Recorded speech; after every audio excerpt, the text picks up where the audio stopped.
IPS ಅಧಿಕಾರಿ Ravi D ಚನ್ನಣ್ಣವರ ಸಾಮಾನ್ಯ ಯುವಕನಿಂದ ಸಾವಿರಾರು ಜನರಿಗೆ ಸ್ಫೂರ್ತಿಯಾದ ಕಥೆ.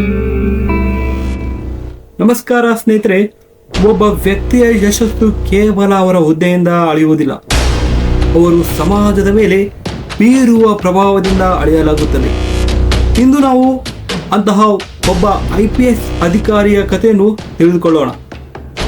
ಅವರೇ ರವಿ ಡಿ ಚನ್ನಣ್ಣವರ.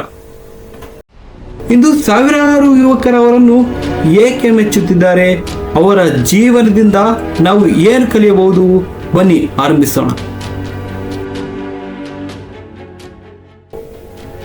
ರವಿ ಡಿ ಚನ್ನಣ್ಣವರ ಕರ್ನಾಟಕದ ಸಾಮಾನ್ಯ ಕುಟುಂಬದಲ್ಲಿ ಬೆಳೆದರು. ಅವರು ಜೀವನದಲ್ಲಿ ಯಾವುದೇ ಶಾರ್ಟ್ ಕಟ್ ಇರಲಿಲ್ಲ. ಓದು, ಶಿಸ್ತು ಮತ್ತು ಕಠಿಣ ಪರಿಶ್ರಮವೇ ಅವರ ಬಲ. ಚಿಕ್ಕ ವಯಸ್ಸಿನಿಂದಲೇ ದೊಡ್ಡ ಕನಸು ಕಾಣ್ತಿದ್ರು. ಆ ಕನಸು ದೇಶಕ್ಕೆ ಸೇವೆ ಮಾಡುವ ಅಧಿಕಾರಿಯಾಗುವುದು.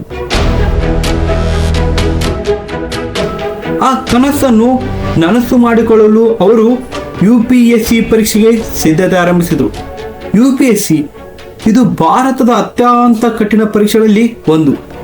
ಸಾವಿರಾರು ಜನ ಪರೀಕ್ಷೆ ಬರೆಯುತ್ತಾರೆ, ಆದರೆ ಕೇವಲ ಜನ ಯಶಸ್ವಿಯಾಗುತ್ತಾರೆ. ರವಿ ಚನ್ನಣ್ಣವರ ಸೋಲಿಗೆ ಹೆದರಲಿಲ್ಲ. ಪ್ರತಿದಿನ ಓದಿದ್ರು, ಪ್ರತಿದಿನ ಹೊಸದನ್ನು ಕಲಿತರು.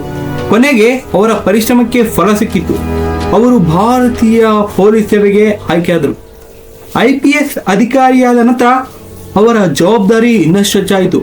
ಕಾನೂನು ಸುವ್ಯವಸ್ಥೆ ಕಾಪಾಡುವುದು, ಜನ ಸಮಸ್ಯೆಗಳನ್ನು ಆಲಿಸುವುದು, ಅಪರಾಧದ ವಿರುದ್ಧ ಕೆಲಸ ಮಾಡುವುದು, ಇವೆಲ್ಲವನ್ನು ಅವರು ತಮ್ಮ ಕರ್ತವ್ಯವಾಗಿ ಸ್ವೀಕರಿಸಿದರು. ಅವರ ಮತ್ತೊಂದು ವಿಶೇಷತೆ ಯುವಕರೊಂದಿಗೆ ಮಾತನಾಡುವುದು.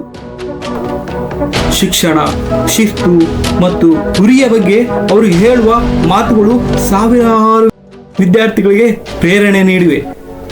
ಅವರ ಸಂದೇಶ ತುಂಬಾ ಸರಳ: ದೊಡ್ಡ ಕನಸು ಕಾಣಿ, ಆದರೆ ಅದಕ್ಕೆ ಪ್ರತಿದಿನ ಶ್ರಮಿಸಿ.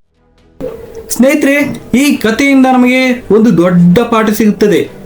ಯಶಸ್ಸು ಒಂದು ದಿನದಲ್ಲಿ ಬರುವುದಿಲ್ಲ. ಪ್ರತಿದಿನದ ಸಣ್ಣ ಸಣ್ಣ ಪ್ರಯತ್ನಗಳೇ ದೊಡ್ಡ ಯಶಸ್ಸನ್ನು ತರುತ್ತವೆ. ನಿಮ್ಮ ಕನಸು ಎಷ್ಟೇ ದೊಡ್ಡದಿದ್ರೂ ಅದನ್ನು ಬಿಡಬೇಡಿ. ಇಂದು ಒಂದು ಹೆಜ್ಜೆ ಇಡಿ, ನಾಳೆ ಇನ್ನೊಂದು ಹೆಜ್ಜೆ ಇಡಿ. ಒಂದು ದಿನ ಯಶಸ್ಸು ನಿಮ್ದಾಗುತ್ತದೆ. ಈ ವಿಡಿಯೋ ನಿಮಗೆ ಇಷ್ಟವಾದರೆ ಲೈಕ್ ಮಾಡಿ. ಇಂತಹ ನಿಜವಾದ ಪ್ರೇರಣಾದಾಯಕ ಕಥೆಗಳಿಗಾಗಿ ನಮ್ಮ RS7 ಚಾನಲ್ ಅನ್ನು ಸಬ್ಸ್ಕ್ರೈಬ್ ಮಾಡಿ. ಧನ್ಯವಾದಗಳು.